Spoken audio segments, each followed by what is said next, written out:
ምን ሊለን ይችላል? እንዲሆኜ ረክሼ ቤተክርስቲያን አልሄድም፣ እንዲሆኜ ረክሼ የጸሎት መጽሐፌን አልነካውም፣ እንዲህ ባረኩበት እጄ እንዲህ በልኮ። የእግዚአብሔር ቤተሰቦች ያለ እግዚአብሔር ጉልበት ካለንበት ኃጢአትን መውጣት አንችልም። እንዲያውም ካደፍን ነው ቤተክርስቲያን መምጣት ያለብን። ልንነጻ ነው የምንመጣው።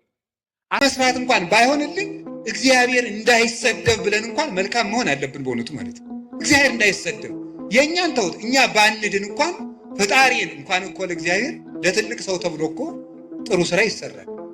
እንዴት ከገሌ መሃል እንዲህ ይህን እናገራለሁ አታፍርም እንዴ ይባላል እኮ። እግዚአብሔርን ፊታችን አስቀምጠን እግዚአብሔር እጅ ላይ ሆነን በእግዚአብሔር መሰረት ላይ ቁመን እግዚአብሔርን ጣራ አድርገን በእግዚአብሔር መሃል ሆነን በእግዚአብሔር ፊት ሆነን እንዲሆነን እግዚአብሔርን እናሰድባለን ብለን ከክፋት አለመመለሳችን ምን አይነት ይቅርታ ይደረግልናል? እግዚአብሔርን መፍራት አቅቶን እግዚአብሔርን ያሰደብነው እኛ አይደለንም ወይ? ያስደፈርን እኛ አይደለንም ወይ? ቤተክርስቲያንን ያስደፈርን እኛ አይደለንም? ምን አድርገን በሉኝ? ክፉ በመሆናችን ኃጢአታችን ከአሕዛብ ጋር እግዚአብሔርን ከማያመልኩ ሰዎች ጋር እኩል በመሆኑ ሰው ምን ማለት እንደሆነ ብናውቅ ኑሮ እውነት በማይረባ ለክስክስ ነገር ታስረን እንኖር ነበረ?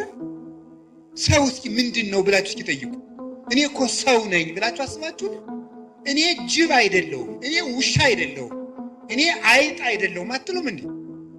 ያገኘውን የሚበላ እኮ አይጥ ዝም ብሎ ሳይመርጥ የሚበላ ጊዜም ሰዓትም የማይመርጥ እኛ ውሻ አይደለም፣ እኛ እባቦች አይደለም፣ እኛ ነምር አይደለንም፣ እኛ ጭልፊት አይደለንም አትሉ? ከላይ ሆኖ የሚነጥቃል ይሄ ጭልፊት፣ ከላይ ሆኖ መንጠቅ። እንደዚህ ያለ ሁሉ ነፃ መሆን የምንችለው ውሻነታችንን መልካም ስናደርገው ነው።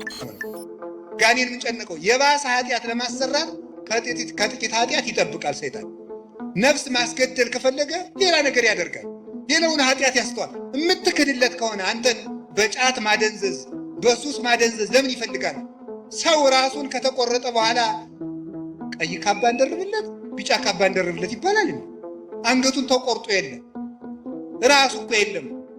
ራሱ እኮ ክርስቶስ ነው። ክርስቶስን አጥቶ ሰው ሱስ ባይኖርበት ባይሰክር ንግግሩ ጥሩ ቢሆን ባይሰርቅ ክርስቶስን ከካደ በኋላ ምግባር ምን ይሰራለታል?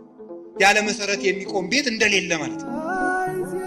ምናልባት ድግምት የሚችል ሰው ካለ ጀግና ለዋለው ይድገምብኝ ብያውቃለሁ። አሁንም ይቻላል። እንደ ወንድ የሆነ ጀግና በዓለም አለ የተባለ ጠንቋይ ይድገምብኝ። ይኸው አሁንም የምትሰሙ ካላችሁ ድገሙብኝ። እኔ በጌታችን በመድኃኒታችን በኢየሱስ ክርስቶስ ስም ፍጹም አምናለሁ። ምግባሬ ከሰው ድሃ ልሆን ይችላል። በክርስቶስ ስም ግን ቀልድ የለም። ስሙን በስመ አብ ወወልድ ወመንፈስ ቅዱስ በጠራሁት ጊዜ ውዬ ባድር አንዳች እንደማይዞረኝ አምናለሁ። በእስራኤል ላይ ጥንቆላ፣ በያዕቆብ ላይ ሟርት አይሰራም። ሰው በጫማ ይደገምበታል፣ በምናምን ይችላል። እኔ ጫማዬን ትቼው ነው የምመጣ፣ ውጭ ትቼው ነው የምገባ። መድገም ይቻላል። 4 ነጥብ። ምንም አልሆነም። እናቱ ድንግል ማርያም ለእኔ መጠጊያዬ ናት። በእናትነቷ ምንም ቢሆን ከእሷ አቅፍ እጠጋለሁ።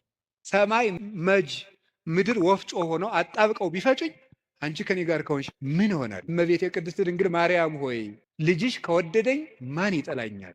ልጅሽ ከወደደኝ ፀሐይ ይዘምርልኛል፣ ጨረቃም ያመሰግነኛል፣ ከዋክብት ይዘምሩልኛል። በእኔ ላይ ማንም በጠላትነት መነሳት አይችልም። ፈሪ አትኑ። ጠንቋዩን ይሄ ምናምናም ውሸታውን አትስሙት። የእግዚአብሔር ስም የጸና ግንብ ነው።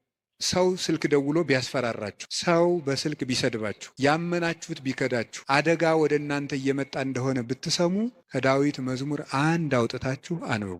በጨነቃችሁ ጊዜ መዝሙረ ዳዊትን በጣም ውደዱት። እኔ ማስተማር ከጀመርኩ ጀምሮ ስለ መዝሙረ ዳዊት ነው የምናገረው።